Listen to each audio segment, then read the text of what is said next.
제가 이탈리아의 그 포로노 광장이라고 있어요. 이 시저가 브루투노스 너마저도 하고 이렇게 칼에 찔려 죽은 궁이 있어요. 거기 이제 구경을 이렇게 가는데 그 앞에 수박 파는 청년이 있었어요. 이탈리아 청년이. 그래서 내가 수박을 먹으면서 어디서 왔냐고 그러길래 한국에서 왔다니까 자기는 한국을 너무 좋아한대. 네가 한국을 왜 좋아하냐 그랬더니 한국 여자가 우선 제일 예쁘대요. 그래서 좋대요. 두 번째, 자기는 이 한국 핸드폰을 너무 좋아한대요. 그래서 무슨 얘기냐? 너 수박 팔아 먹으려고 그러는 거 아니냐? 아니라고 그러면서 카탈로그를 꺼내는데 삼성 애니콜 카탈로그를 꺼내는 거예요. 20만 원서부터 60만 원까지 쫙 갖고 있더라. 그때 제가 제일 좋은 애니콜을 갖고 갔었어요. 그래서 제가 그랬어요. 이게 제일 좋은 거다. 눈이 뒤집어지죠. MP3 되지, 캠코더 되지, 카메라 되지, 게임 되지, 텔레비전 되지. 여러분들 유럽, 프랑스, 파리 아이들이 귀족 아이들이 제일 받고 싶은 선물이 뭐예요? 우리나라 핸드폰이에요. 그만큼 애들 착하지. 세계에서 제일 착한 애들이 대한민국 애들이에요. 여러분들 어떻게 생각하세요? 세계에서 제일 착한 애들 대한민국 애들이라는 거? 이 미국 애들은 왕따를 당하면 어떻게 해? 콜로라도에서 그랬죠? 날 왕따를 시켜 교실에다 수류탄 던지고 총으로 다 쏴주고 17명을 죽었잖아요. 독일에서도 왕따 당한 아이가 총을 갖고 와서 한 명씩 부르고 죽였어요. 우리나라 애들은 왕따 당하면 어떻게 해요? 나 하나 사라지면 되지 뭐. 이러고 옥상에 올라가고 혼자 뛰어내린단 말이야. 학원 밤 10시까지 가라고 하면 학원 가지. 왕따 당하면 혼자 옥상에서 뛰어내리지. 애들 착하지. 물건 잘 만들지. 산에 나무 많지. 먹을 거 풍부하지. 국민들이 조금만 정신을 차리면요. 정말로 살기 좋은 나라 돼요. 여러분들 올해 5월 3일 날, 2일 날 우리나라가 몇 도까지 올라갔어요? 33도까지 올라갔어요. 여러분들 33도 언제 올라가 봤어? 한여름 7월 15일부터 8월 15일 요 한 달 동안 올라갔죠? 제가 이제 환경 운동도 하고 환경 강의도 하고 17년 전에 제가 환경 얘기하고 다닐 때 6월 한 20일경에 30도 올라왔을 때 난리 났었어요. 그런데 한 10년 전에는 5월 30일 날 30도가 넘는 거예요. 근데 지금은 5월 1, 2, 3에 30도가 넘어. 그런데 여러분들 우리나라에서 5월 달에 30도가 넘으면 놀랄 일이에요? 안 놀랄 일이에요? 근데 여러분들 막 뒤로 자빠져서 놀랐어요? 안 놀랐어요? 왜? 적응이 자꾸 되는 거예요. 이게 모든 환경학자들이 얘기하기엔 개구리 이론을 얘기를 합니다. 무슨 얘기냐? 개구리를 끓는 물에 집어넣으면 너무 뜨거워서 뛰쳐나간대요. 그런데 이 미지근한 물부터 1도씩 차근차근 올리면은 그게 100도가 될 때까지 뜨거운지 모르고 그냥 적응이 된대요. 그래갖고 100도 되면 끓어서 죽는 거야. 우리 인간이 똑같은 거야. 지금 더워지는데 굉장히 더워졌어. 근데 자꾸 적응을 해갖고 지금 뭐 5월 2, 3일에 33도가 넘어도 아무렇지도 않고 살잖아요. 그러니까 이미 적응이 된 거야. 그러니까 5월 달부터 10월 달까지 지금 30도가 넘는단 말이야. 몇 개월이야? 5, 6, 7, 8, 9, 10. 6개월 동안에 30도가 넘는 거예요. 6개월 동안에. 이미 우리나라는 아열대 지방으로 바뀌어가고 있어요. 이제 원숭이 조금 있으면 날아다닐 날도 얼마 남지 않았어요. 바나나 이제 열리면 어떻게 돼? 원숭이 날아다닐 날도 얼마 남지 않았어. 그날까지 갈지 안 갈지는 모르겠지만은. 자, 그러면은 이 적도에 있는 게 이제 문제예요. 자, 이 북극과 남극은 우리하고 연관이 많다는 얘기 이제 이해하시겠죠? 근데 이 적도가 문제예요. 적도가 어떤 문제냐? 적도에 가면 바다 온도가 몇 도가 올라가냐면 31도까지 올라가요. 31도면 목욕탕 온탕 온도예요. 목욕탕. 실질적으로 저는 적도에 여러 차례 가봤어요. 가봤는데 바다에 들어가 보면은 어느 정도냐면은 한 20분 동안 바다 안에서 있질 못해요. 땀이 나서. 이렇게 물이 뜨끈뜨끈해요. 정말로 뜨끈뜨끈해요. 그러니까 여러분들 온탕에 가면은 이 수분이 증가합니까? 안 합니까? 온탕에 가면은 막 목욕탕 가면 수분 막 이렇게 그 거울에 막, 예, 그렇죠? 막 끼죠? 수분이 막 끼죠? 그러니까 이 적도에서 31도니까 뭐가 많이 올라가냐면 수증기가 많이 올라가는 거예요. 수증기가 막 올라가는 거예요. 수증기가 막 올라가갖고 15도 선상에, 우리는 37도에 살죠. 15도 선상에서 태풍이 발생합니다. 대서양에서 발생하는 거를 허리케인, 미국, 멕시코만에서 발생하는 걸 허리케인이라고 그러고, 태평양에서 발생하는 걸 태풍이라고 그러고, 얼마 전에 미얀마를 강타한 인도양에서 발생한 걸 사이클론이라고, 똑같은 거예요. 열대성 저기압이에요. 태풍, 허리케인, 사이클론 똑같아요. 그중에 위력이 제일 센 게 뭐냐? 태풍이에요. 여러분들, 우리나라는 태풍이 자주 오는 편이 안 오는 편이에요? 거의 안 오는 편이에요. 왜? 이 태풍이 발생하면 다 어디 가서 쏟아부어요? 일본에 가서 다 쏟아부어요. 일본이 우리 거 다 막아줘요. 일본한테 고마워야 돼요. 일본 가라앉으면 안 돼요. 거기 있어줘야 돼. 그 다음에 또 누가 다 막아줘? 필리핀하고 중국이 다 막아줘요. 그래서 우리나라는 1년에 하나, 많이 오면 2개, 어떤 애는 안 옵니다. 굉장히 고마운 거죠. 우리가 이렇게 자연재해를 굉장히 안 받는 나라예요. 일본은 여러분들 지진이 1년에 몇 번 일어나요? 5,000번 일어나요. 5,000번. 근데 우리나라는 지진 거의 없잖아요. 얼마나 고마워요. 그래서 제가 대한민국 살기 좋다고 늘 말하는 거예요. 오늘도 황창현 신부님의 말씀을 통해 행복한 노후를 위한 해안을 얻어가시길 바랍니다. 황창현 신부님의 행복 특강 바로 시작하겠습니다. 예, 오늘은 여러분들하고 환경 이야기를 좀 하겠습니다. 사실 지금 우리가 살고 있는 이 지구가 나이가 45억 살이에요. 45억 살인데 굉장히 긴 나이를 갖고 있죠. 그런데 이 45억 살을 먹으면서 지구 안에는 많은 생명체들이 살다가 사라지고 살다가 사라지고 그래서 5번의 대멸종을 맞이해요. 그러니까 우리 인간들이 착각하고 있는 게 있어요. 우리 인간은 영원히 지구에서 살 것 같고 앞으로도 계속 살 것 같지만은 지구 역사를 보면은 공룡 같은 경우가 1억 9천만 년을 지구에서 살다가 사라집니다. 아주 사라져요. 우리 인간도 사라질 수 있을 것 같아요? 없을 것 같아요? 사라질 수 있어요. 특히 45억 살에 인간이 왔다 간 거는 하루 24시간으로 본다면 인간이 지금 한 300만 년 산다고 보면 2초 사는 거, 2초. 겨우 2초 사는데 그냥 막 굉장히 오래 사는 것처럼 막 우리가 그냥 지구에서 최고인 것처럼 그렇게 착각하고 있죠. 지금으로부터 6,500만 년 전에 공룡이 사라집니다. 한순간에 사라져요. 한순간에. 이 해성이 충돌을 해갖고 한순간에 사라져요. 근데 지금 이 순간 6번째 대멸종이 시작되고 있다고 그래요. 6번째 대멸종은 누가 시작한 거냐? 우리 인간이 시작한 거예요. 인간이.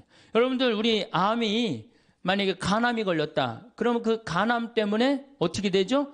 인간 전체가 다 죽잖아요. 눈도 멀쩡하고 코도 멀쩡하고 귀도 멀쩡한데 간암 때문에 다른 거 어떻게 돼요?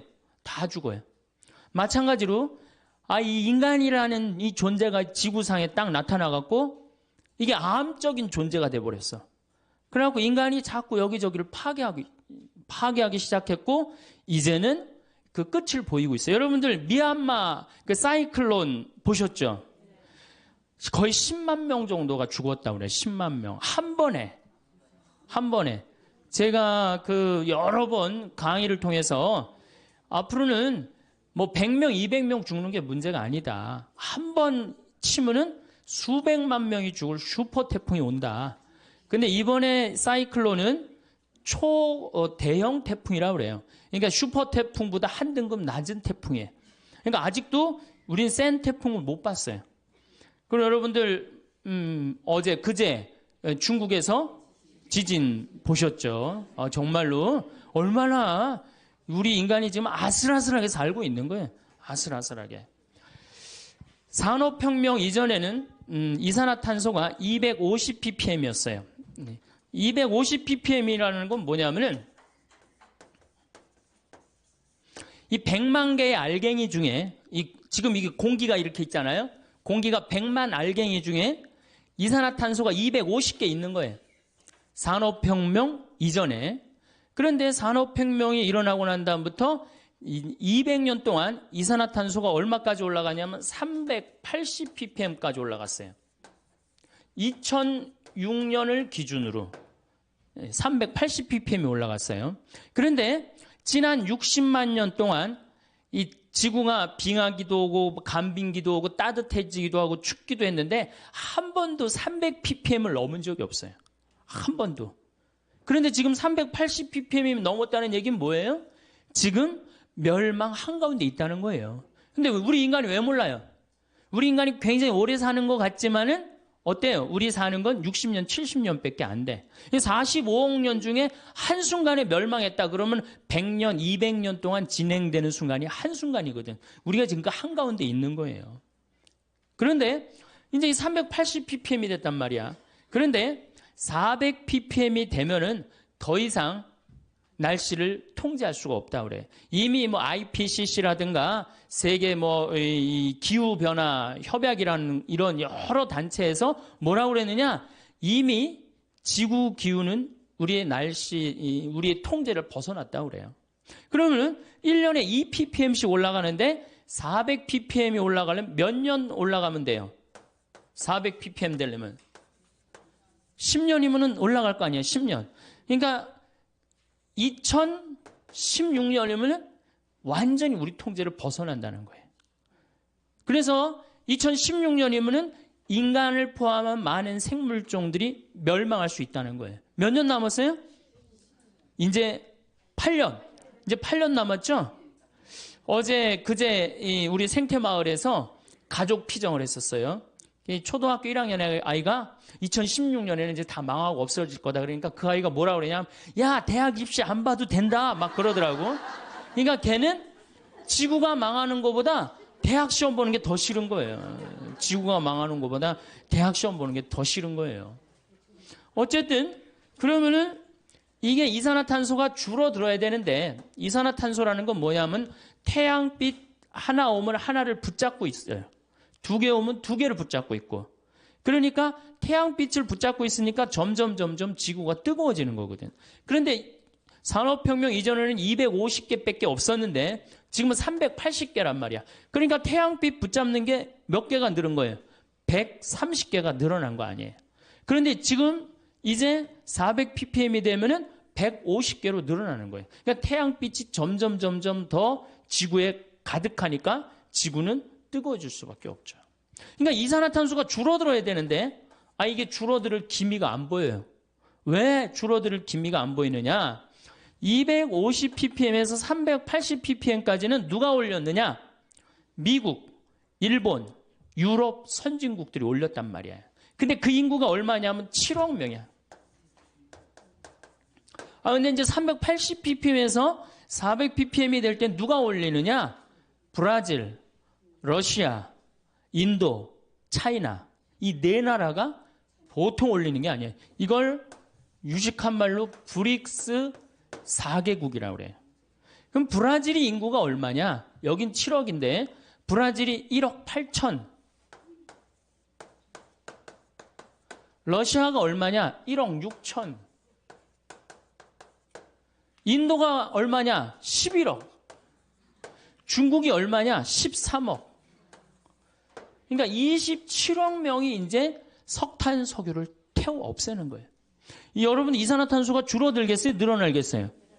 당연히 늘어나죠. 그러니까 우리 미래가 희망적이기보다는 절망적이라는 거예요. 점점 이산화탄소가 늘어나면 지구는 점점 뜨거워지는 거죠. 이게 2016년이면 우리 통제를 벗어난다는 거예요. 몇 년? 정말로? 안 남았죠? 이제 8년 남은 거, 8년. 그 아이가, 야, 대학 시험 안 봐도 된다. 그럴 정도로. 그런데 이 브라질이 석유가 엄청나게 많습니다. 새로 또 330억 배럴이 발견이 돼요. 지금. 그래갖고 거의 세계 2위, 3위를 브라질이 다투고 있어요. 그 다음에 러시아도 석유가 굉장히 많고, 중국도 석유가 많아요. 인도만 석유가 좀 부족해요. 어쨌든 이 네 나라가 태워 없애니까 이산화탄소가 점점 늘어나요. 이거 얼마나 뜨거우냐? 작년에 여러분들 북극이 캐나다 퀸즈 대학이라는 곳에서 연구를 했는데 북극이 온도가 몇 도까지 올라가느냐면은 아무리 많이 올라가야 5도 올라가는 데인데 몇 도 올라가냐면 작년에 22도 올라갔어요. 22도. 그러니까 여러분 한번 생각해 보세요. 북극의 얼음이 막 녹을 것 같아, 안 녹을 것 같아요? 그래서 작년에 3분의 1이 녹았어요. 그래서 일본은 유럽을 가는데 이제는 어디로 가요? 옛날에는 이렇게 인도로 해서 돌아서 갔는데 지금 북극으로 바로 유럽을 가면 굉장히 가까워지잖아요. 그래서 북극의 항로를 개척을 할 계획을 갖고 있다는 거예요.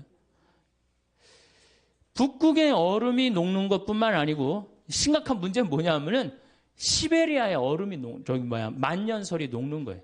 시베리아. 이 북극하고 남극 얘기를 좀 할게요.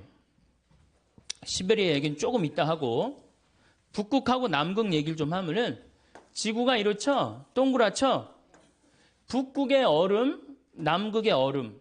이게 북극과 남극의 얼음은 여러분들하고 아무 상관없는 게 아니에요.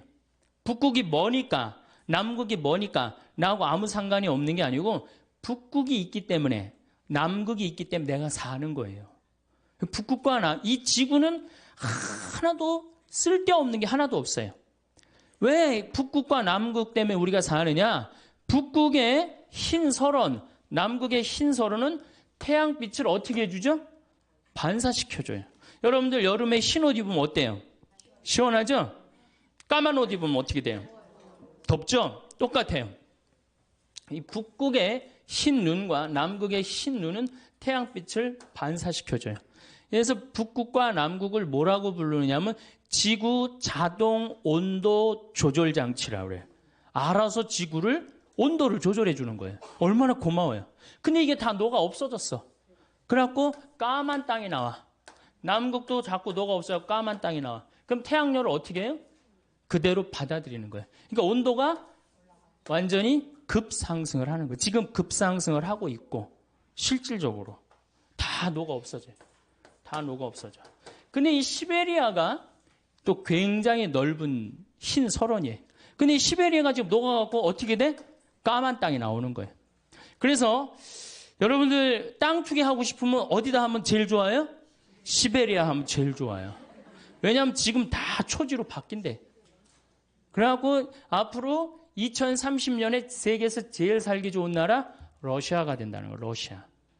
그러니까 이제 쓸데없이 뭐 강남, 강북 이런 데다 땅 투기하지 말고 헬려면 제대로 하세요. 좀 세게.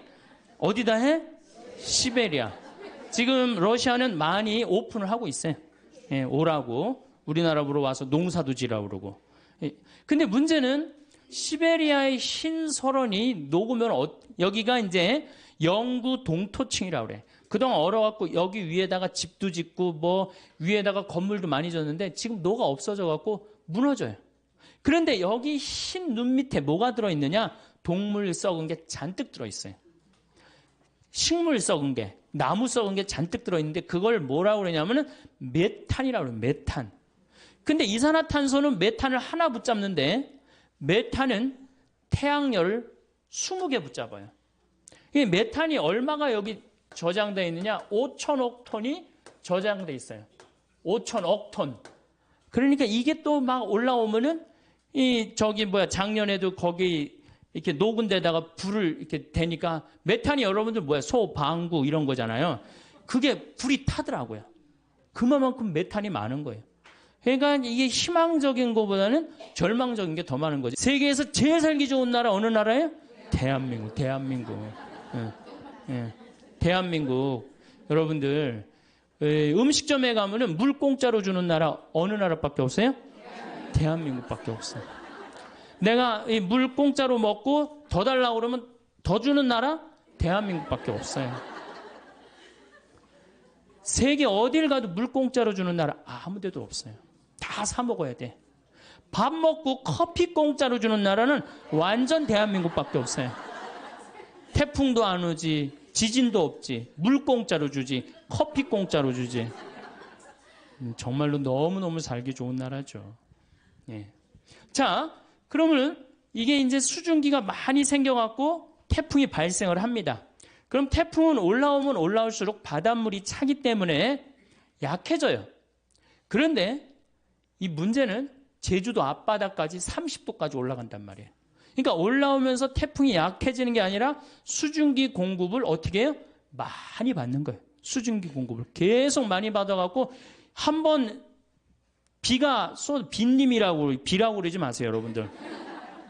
얼마나 이 하느님께서 우리한테 은총 주시는 가장 좋은 표지가 뭐예요? 빈님이에요, 빈님. 예. 우리 그러니까 조선 시대에는 비 왔네 이런 글 하나도 없어요. 빈님 밤새 오셨네 이랬지. 우린 요즘 현대인들이 얼마나 건방져요. 자고 일어나는데 바깥에 땅이 젖어 있어. 그럼 뭐라 그래? 비 왔네? 너무 건방진 거예요. 뭐라 그래야 돼? 빈님 오셨네. 감사하는 마음 지녀야 돼. 자, 여기 이제 막 태풍이 올라옵니다. 약해지는 게 아니고 점점 많은 수분을 갖고 와요. 여러분들 2006년에 제가 살던 평창에 물폭탄 터진 거 아시죠? 예, 그 진부, 봉평, 평창 이 뚝이 200개가 터졌어요. 정말로 엄청나게 와서 한 1,500mm 왔어요. 근데 작년에는 제주도에 거의 또 1,500mm 왔어요. 그러니까 요즘은 작년에 제가 살던 평창에 이틀에 한 번씩 150mm, 200mm, 150mm, 200mm 왔어요. 정말 엄청나게 왔죠. 근데 우리나라는 사실은 이렇게 엄청나게 비가 와도 이렇게 자연재해를 받습니까? 안 받습니까? 거의 안 받아요. 요건 제가 둘째 시간 때 말씀을 왜 거의 안 받는 나라냐면은 저 나무 때문에 그래요. 산에 나무가 저렇게 많은 나라는 세계에서 우리나라밖에 없어요. 물론 일본이 산에 나무가 많아요. 근데 아까 말씀드렸듯이 지진이 1년에 5,000번 일어나는 나라예요. 근데 우리나라는 산에 유엔에서 공식적으로 발표를 합니다. 개발도상 국가 중에서 30년 만에 녹화 사업을 완전히 끝낸 나라는 대한민국밖에 없다고.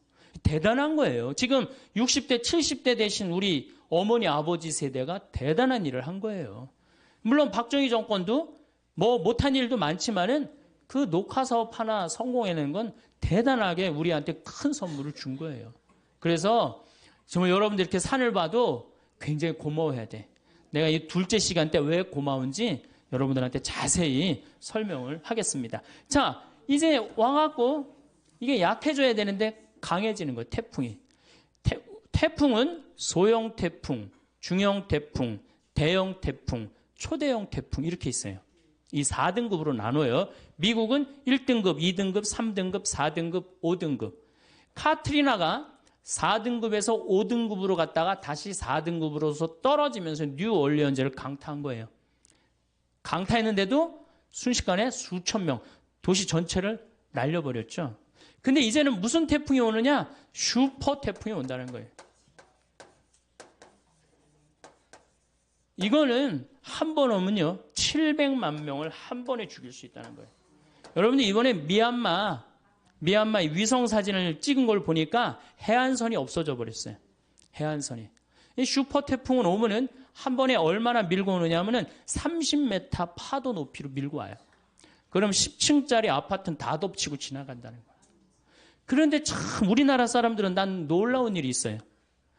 이게 자연을 안 무서워해요. 대한민국 사람들. 중국이나 미국만 하더라도 이 태풍이나 허리케인이 온다 그러면 그 직접 지나가는 길은 어떻게 해요? 전부 다 대피시켜요. 대한민국 여러분들 태풍 오니까 피신하라는 얘기 들어본 적 있어요? 한 번도 없죠. 우리는 절대 안 무서워해요. 대한민국 사람들이 어떤 사람들인데 그걸 무서워해요. 태풍 매미가 왔을 때도 마산을 스쳐서 지나갔어요. 제대로 친 것도 아니고 스쳐서 지나갔는데도 우리나라 사람들은 태풍이 온다는데요. 이게 바다야. 저기서 막 태풍이 와. 그럼 도로가 있는데 여기 되게 이렇게 노래방도 있고 그렇잖아요. 그 태풍 온다는데 그날 저녁 지하에서 노래방에서 노래했어요. 그러니까 5m 파도가 들이닥쳐갖고 노래방에 있던 친구들이 다 죽었잖아요. 이 대단한 거죠. 절대 안 무서워해 자연을. 그래서 우리나라 이름이 뭔지 아세요? 대한민국이에요. 대한민국.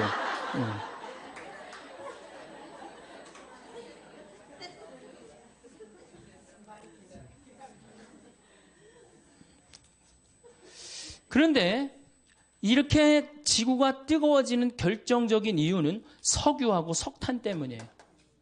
그렇죠? 석유하고 석탄을 너무 많이 떼갖고 지금 우리가 이렇게 뜨거워지고 있는 거예요. 근데 우리나라는 석유하고 석탄이 납니까? 안 납니까? 안 나죠? 근데 우리나라 사람들은요, 우리 자신이 산유국인 줄 알고 살아요. 우리나라 사람들 석유 쓰는 걸 보면요, 내가 산유국인 양 써요. 우리나라가 에너지 사용량이 100이면은 OECD 국가는 72를 씁니다. OECD 국가, 경제개발협력기구 국가들은 일본은 35를 써요. 독일이 85,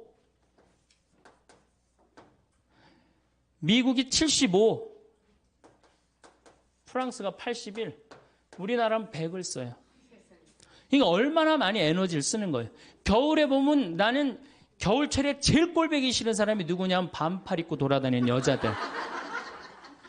제일 꼴보기 싫어요. 방에 보일러 떼놔갖고 너무 더워갖고 어떻게 하는 거야?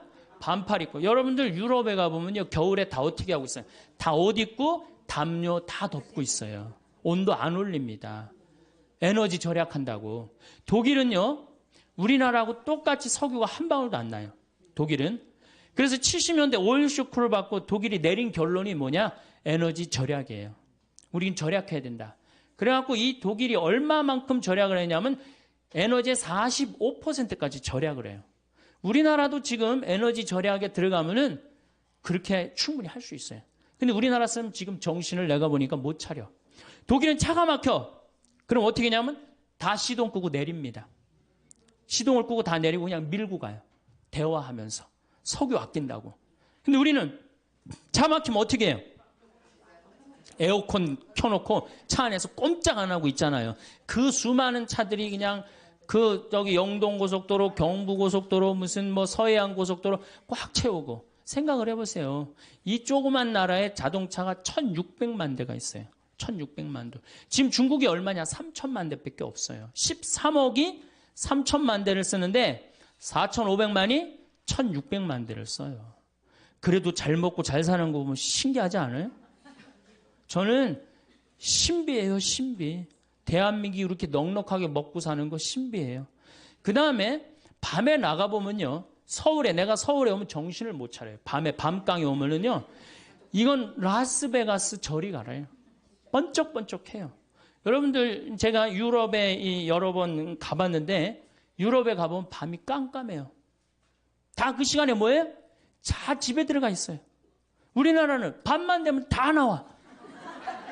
밤만 되면 다 나와갖고 그냥 그 밤새. 그리고 여러분들 그 도시의 그 유럽의 밤, 파리의 밤, 뭐 로마의 밤은 어두컴컴해요. 진짜로 어두컴컴해. 근데 우리는 내가 그 사당동 요새 강의 그쪽에 많이 나가는데 그 사당동 거기 보면요, 번쩍번쩍번쩍해요. 낮인지 밤인지. 그러니까 우리가 산유국인 줄 알고 산다니까.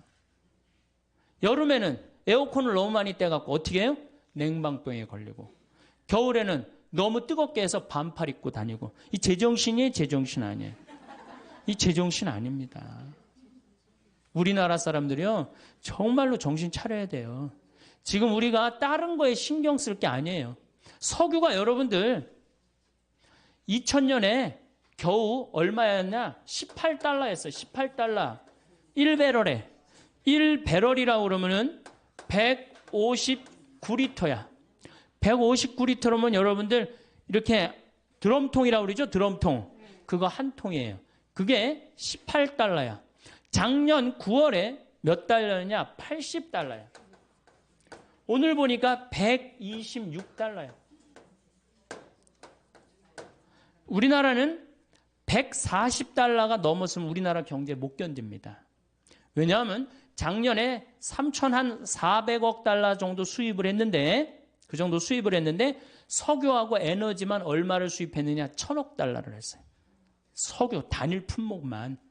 그러니까 우리는 석유 다 해갖고 물건 만들어서 팔아갖고 뭘로 다 날려버려요? 석유 들어오는 걸 다 날려버려요. 만약에 우리가 에너지 절약을 30% 하면 300억 달러 절약할 수 있는 거예요. 올해는 여러분들 얼마 석유만 1,000억 달러예요. 다른 에너지 뭐 LNG, LPG, 석탄까지 하면 1,400억 달러 정도를 수입을 한대요. 그럼 우리가 견딜 것 같아요? 이미 못 견디는 선에 들어섰어요. 왜냐하면 물가가 4.5% 이렇게 올라가고 있어요, 우리. 그러니까 정말 어려운 거예요.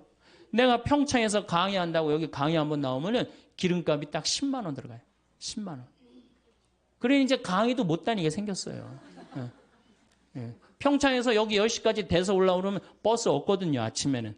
그리고 우린 6시면 해 떨어지면 차 안 다니거든, 평창은. 그러니 어떻게 강의를 나와. 참 어려운 거예요. 저는 괜찮아요. 혼자니까.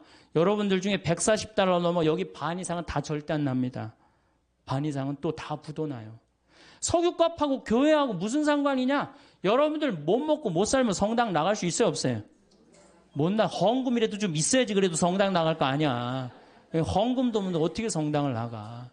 그러니까 이 석유값 이거 떨어뜨려야 되기도 하지만 우리는 석유가 없기 때문에 방법 뭐밖에 없어요?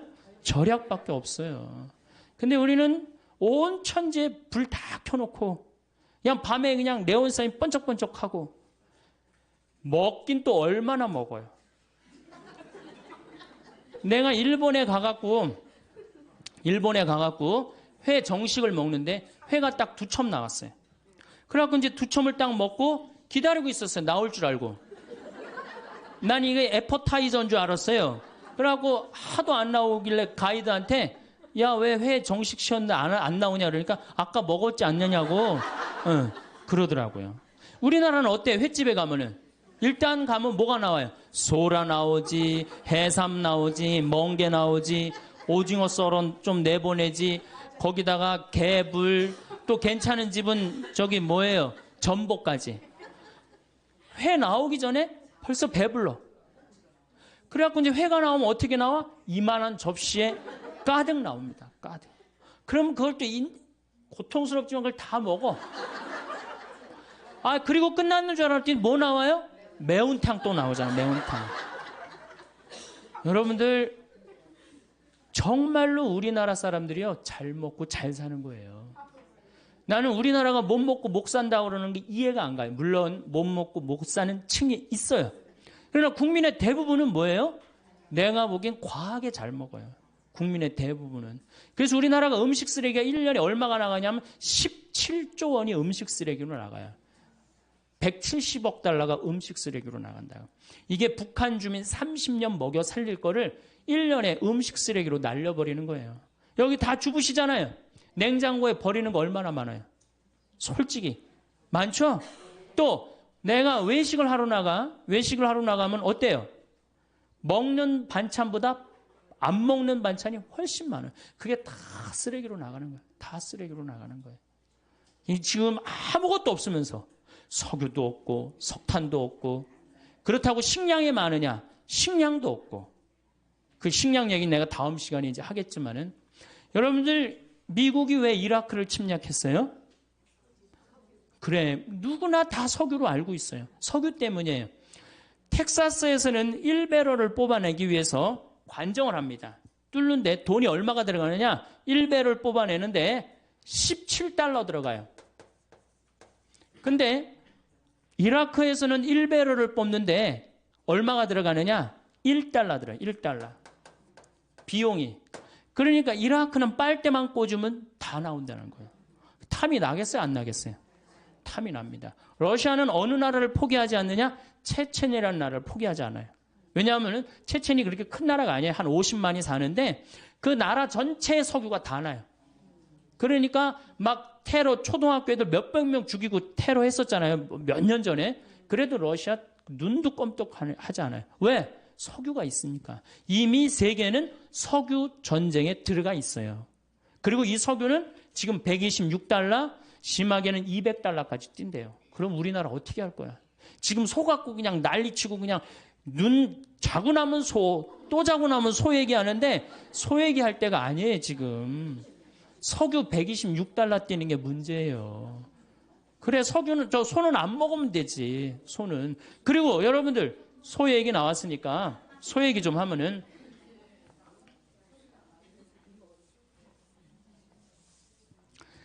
소고기 먹는 게요, 반환경적이에요. 왜 그러냐면은 20개월, 30개월 된 소 먹잖아요. 소가 한 번 먹으면 얼마나 먹겠어? 그거를 20개월을 소가 먹어. 그러면 그 소가 먹는 거 콩이나 옥수수나 이런 거 소가 먹거든요.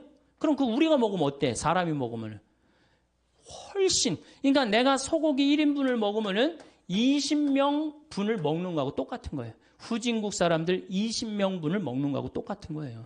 그러니까 고기를 많이 먹으면 많이 먹을수록 반환경적이야. 가능한 한 뭘 먹으면 좋아? 야채를 많이 먹으면 좋아. 야채. 채소 종류. 예. 이걸 많이 먹는 게 오히려 환경적이다. 그래서 고기를 먹으면 지구 환경을 파괴하는데 일조하는 거다. 이렇게 생각하시면 돼요. 그래서 청국장, 된장, 간장 이런 거하고 밥, 현미밥하고 먹는 게 최고 좋은 거예요. 그러면 이제 자, 석유가 이제 126달러까지 올라갔어요. 근데 우리나라 사람들은 아주 에너지를 펑펑 써요. 낮이고 밤이고. 근데 우리나라가 왜 이렇게 잘 살아요? 신기하지 않아요? 똑똑한 머리 때문에 그래요. 사실은. 이미 5년 동안 우리나라는 배 수주를 다 끝냈어요. 자동차 잘 만듭니다. 차, 제가 유럽에 가갖고, 뭐, 다른 나라에 가갖고, 뭐, 벤츠, 크라이슬러, 뭐, BMW 다 타봤어요. 왜냐하면 택시가 걔네들은 다 그런 거예요. 그래갖고 다 타봤는데, 우리나라 그랜저만 못해요. 얼마나 좋은데요. 사실 실질적으로 2년 연속 그랜저가 유럽 차 선호도 1위예요. 지금 막 우리나라에서 막 외제차 타고 다니는 사람들 다 정신 나간 사람들이에요. 죄송한 얘기지만. 왜? 그거보다 훨씬 좋은 차 우리나라 차 있는데 왜 다른 나라 차를 사요? 그거 한번 고장나면 부속품 사기도 힘들대는데. 우리는 그냥 고장나면 제깍제깍 동네에서 다 할 수 있는 건데. 우리나라 차 좋습니다. 차 잘 만들죠. 배 잘 만들죠. 핸드폰 잘 만들죠. 핸드폰. 제가 항상 하는 얘기지만 이 핸드폰 하나로 300억 달러를 수출해요. 저는 우리나라 사람들 대단하다고 생각해요. 근데 우리나라는 지금 많은 에너지를 어디에 의존하느냐? 원자력 발전소에 의존을 합니다. 우리나라가 지금 원자력 발전소가 16기가 돌아가요. 16기. 근데 지금 이 전기의 40%는 원자력에 의존하는 거예요, 우리나라가. 1986년 4월 26일 날, 벌써 22년 전 얘기죠. 이 소련이죠. 소련의 이 체르노빌 원자력 발전소가 터집니다. 기억나시죠? 예. 그때 터졌을 때 30만 명이 죽었어요. 그리고 지금도 500만 명이 고통을 호소하고 있다고 그래요. 한 번 터지면 반경 100km 못 살아요. 그리고 이 체르노빌 원자력 발전소 터져갖고 어떻게 그 방사능을 처리할 수가 없어갖고 지금 콘크리트로 막아놨어요. 근데 아직도 끓고 있다고 그래요. 10만 년 동안 끓는다고 그래요. 10만 년 동안. 방사능이 그 안에서. 근데 우리나라는 이게 남쪽에 16개가 지금 돌아가고 있어요. 물론 이게 에너지가 없는 나라에서 원자력은 매력이 있습니다. 그렇지만 방사능 폐기물, 여러분 핵 폐기물 얘기 많이 들었죠? 그거 이제 어디다 버릴 데가 없는 거. 내가 월성 원자력 발전소에 들어가 보니까 핵 폐기물을 쌓아놨는데 5단, 6단으로 쌓아놨어요. 갈 데가 없어요. 벌써 한 7, 8년 전에. 그러니까 이거를 이제 저장고를 만든다고 우리나라가 얼마나 갈등을 일으켰어요. 그런데 여러분들 막 우리 동네는 안 된다고 그러지만은 여러분들 누구 때문에 지금 전기 쓰는 거예요? 원자력 발전소 때문에 전기 쓰는 거예요. 그래갖고 왜 앞으로 2015년에 26기가 더 돌아간대요. 그러니까 총 26기가. 왜 이렇게 원자력 발전소를 많이 만드느냐? 그 원자력 발전소 IAEA 위원이라는 분한테 물어봤어요. 그랬더니 에어컨 때문이래요. 여름에 에어컨을 너무 많이 떼갖고 순간 출력이 올라가갖고 전기가 딱 차단이 되면은 산업시설이 얼마 전에 그랬죠. 산업시설이 한번 수백억, 수천억이 다 날아간다는 거예요. 근데 그게 이유가 뭐야? 에어컨 때문이라는 거예요. 여름엔 좀 더우면은 좀 이렇게 선풍기 좀 틀고 그러면 되는데 우리나라는 이게 산유국인 줄 알고 착각을 하고 막 들이대 대는 거예요. 이거 정말로 걱정이에요. 그래서 원자력 발전소는 더 세우지 말고 정말로 우리가 가야 되는 건 뭐냐? 풍력 발전기하고 태양광 발전기예요. 근데 우리나라는 사실 풍력이 좀 약합니다. 덴마크나 독일, 특히 덴마크 같은 경우는 2030년에는 전체 전력을 다 풍력으로 한대요. 그러니까 이런 나라들은 우리는 소 때문에 그냥 정신을 못 차리는데 이런 나라들은 이미 오래전부터 미래에 어떻게 될 것이다 예측을 하고 다 국가적으로 준비를 하는 거야. 근데 우리는 다 뒷북을 치고 있는 거예요. 지금 조금만 있으면 $130 올라가면요. 우리나라 못 견딥니다. 지금 소 때문에 지금 국민들이 정신 못 차릴 때가 아니에요. 지금 석유값 올라가는 거 어떻게 하면은 이 석유값을 우리가 대처를 해갖고 이 난관을 헤쳐나가야 되느냐. 이게 더 큰 문제지. 소는 아까 말씀대로 안 먹으면 되는 거야. 안 먹으면. 그거 내가 조금 더 채소 더 먹고 뭐라 그래요? 그래서 베지타리언이라고 그러잖아요. 예, 그래서 여러분들 그거 먹으면 되는 건데 이 석유는 안 쓸 수가 없잖아요. 우리 경제 직결된 거 아니에요. 그러니까 우리는 지금 에너지 절약에 더 많은 신경을 써야 되는 거예요.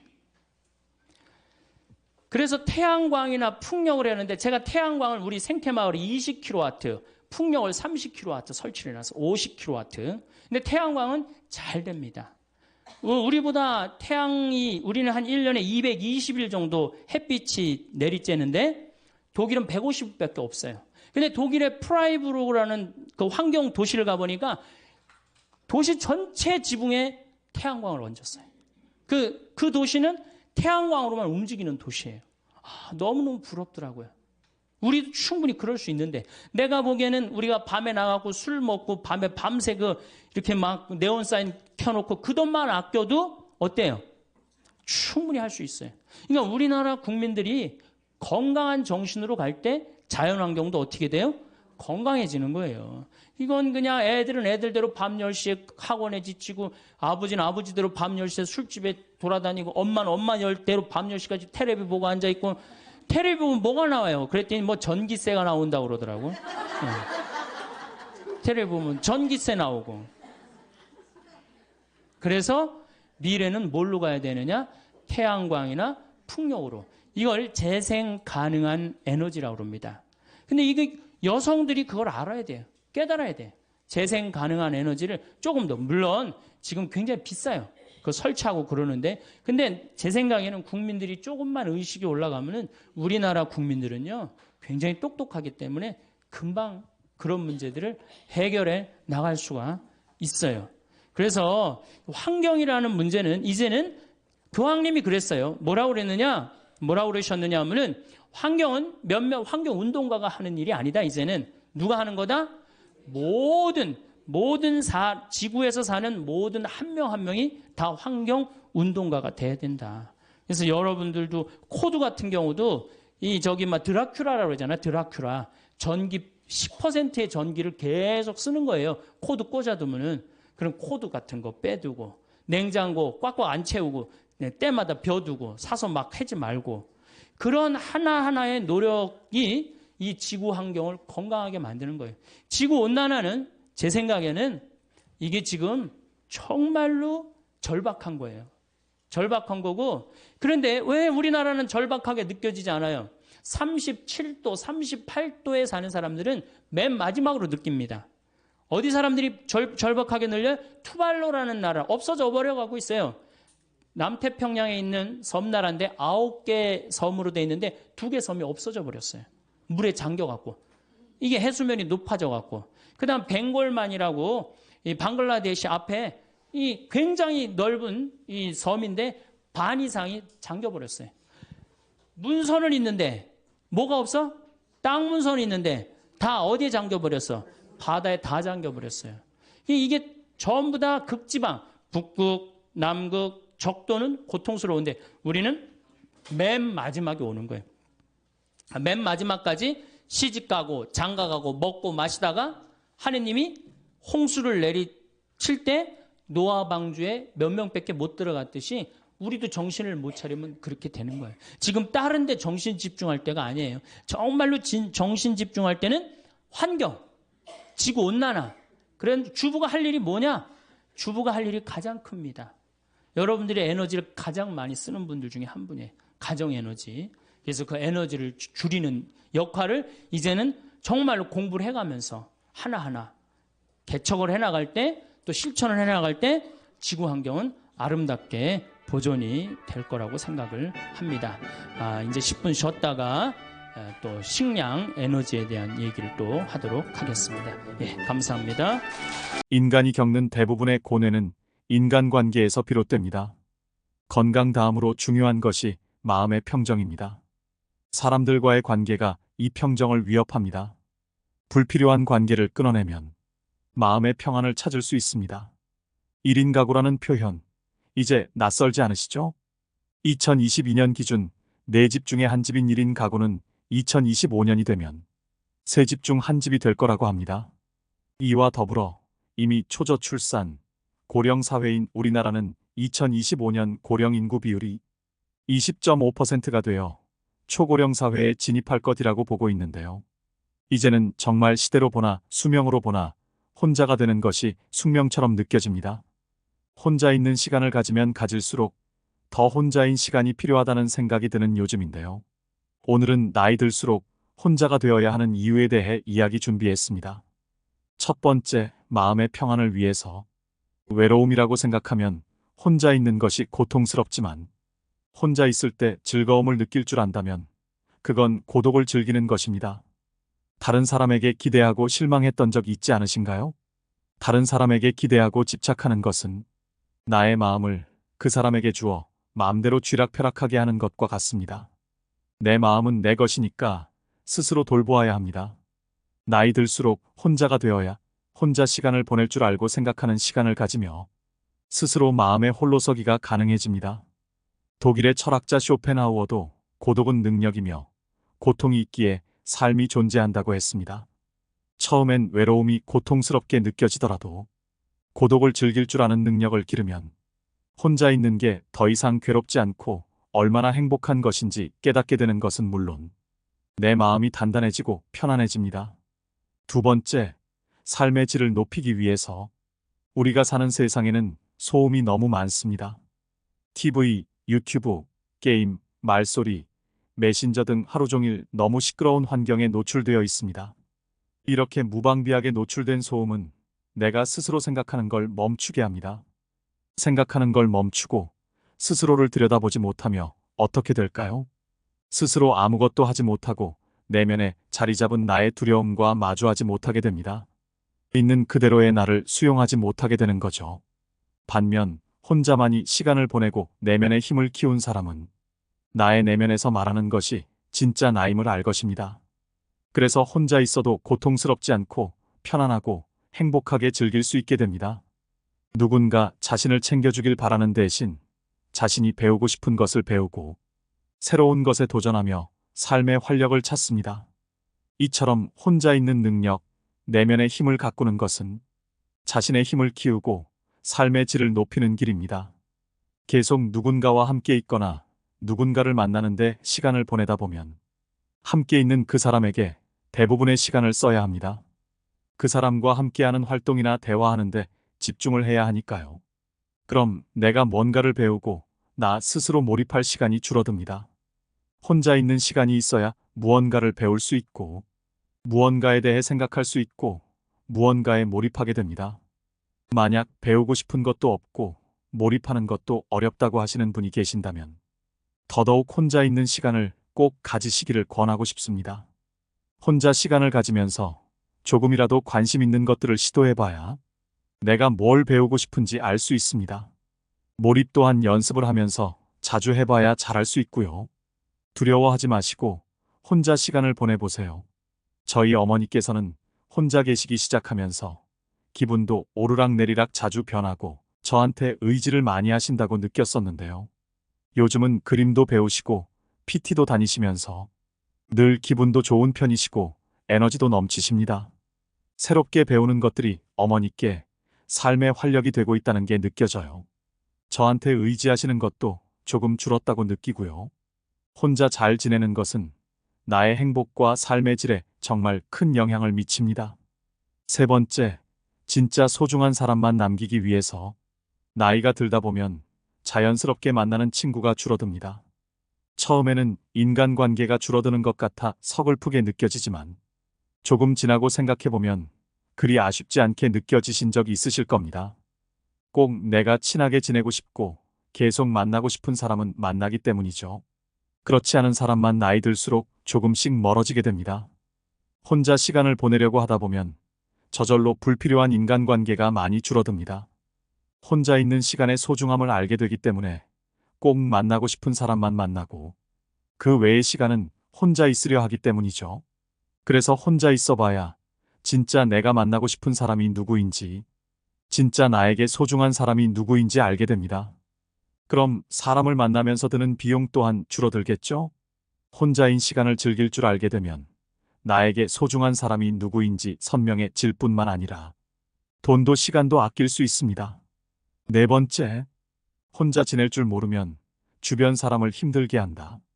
자신의 외로움과 두려움을 채우기 위해 주변 사람들에게 집착하게 됩니다.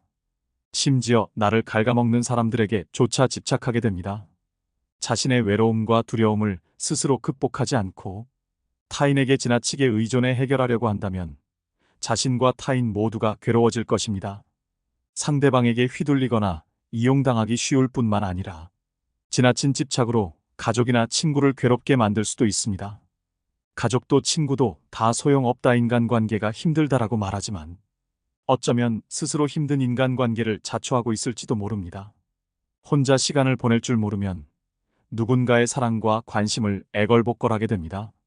작은 것에도 예민하게 반응하고 섭섭해하며 남이 챙겨주기를 끊임없이 기대하고 요구하게 됩니다. 혼자 밥 먹을 줄을 몰라 누가 챙겨주기를 바라고 만날 때마다 신세한탄만 한다면 어떨까요? 주변 사람들과 가족들은 점점 지쳐갈 것입니다. 이런 일이 반복되면 상대방과의 갈등은 커질 수밖에 없고 서로가 관계의 불편함을 느끼게 됩니다. 결국 혼자가 되는 방법을 모르는 사람, 타인에게 지나치게 의존하는 사람 곁에는 아무도 남지 않게 되는 것입니다. 외로움을 피하려다가 더 외롭고 괴로워지는 것이죠. 영국 정신분석가 앤서니 스톤은 인간이 불행은 고독할 줄 모른 데서 온다고 말했습니다. 혼자가 되는 것이 나쁜 것만은 아닙니다. 자신을 위해 할 수 있는 일들이 너무나 많습니다. 여러분은 자신의 두려움을 타인에게 의존해 해결하지 않으셨으면 좋겠습니다. 스스로 두려움을 극복해 삶을 발전시키고 행복해지시기 바랍니다. 다섯 번째, 좋은 인간관계를 유지할 수 있습니다. 역설적이게도 좋은 인간관계를 유지하기 위해 혼자만의 시간을 잘 보내는 것이 중요합니다. 혼자가 되기를 두려워하고 피하려고만 하는 사람은 남들의 기준에 끌려다니거나 지나친 집착으로 자신과 타인을 힘들게 합니다. 하지만 혼자 되기를 받아들이고 고독을 즐길 줄 아는 사람은 자신의 삶을 발전시키며 살아가게 됩니다. 외로움과 고독은 비슷한 단어처럼 보이지만 사실은 큰 차이가 있습니다. 신학자 폴 틸리히는 외로움은 혼자 있는 고통을 표현하기 위한 말이고 고독은 혼자 있는 즐거움을 표현하기 위한 말이다 라고 했습니다. 혼자가 되라는 건 세상과 단절하라는 말이 아닙니다. 혼자만의 시간을 가지고 나와 대화하며 깊은 사유를 해보자는 것입니다. 그 과정에서 자신의 진짜 두려움이 무엇인지 답을 얻는다면 자연스레 치유가 될 것입니다. 무엇보다 이렇게 혼자 있는 능력을 키운 사람은 관계에 대한 실망과 집착에서 자유로워집니다. 나에게 부정적인 영향을 주는 사람에게 의존할 필요도 없어지죠. 그래서 굳이 노력하지 않아도 좋은 관계만 남게 되고 좋은 사람들과 존중하며 살아갈 수 있게 됩니다. 나이가 들면서 인간관계가 줄어든다고 걱정하실 필요 없습니다.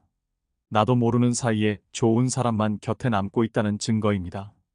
여섯 번째, 우호적이지 않더라도 개방적이어야 한다.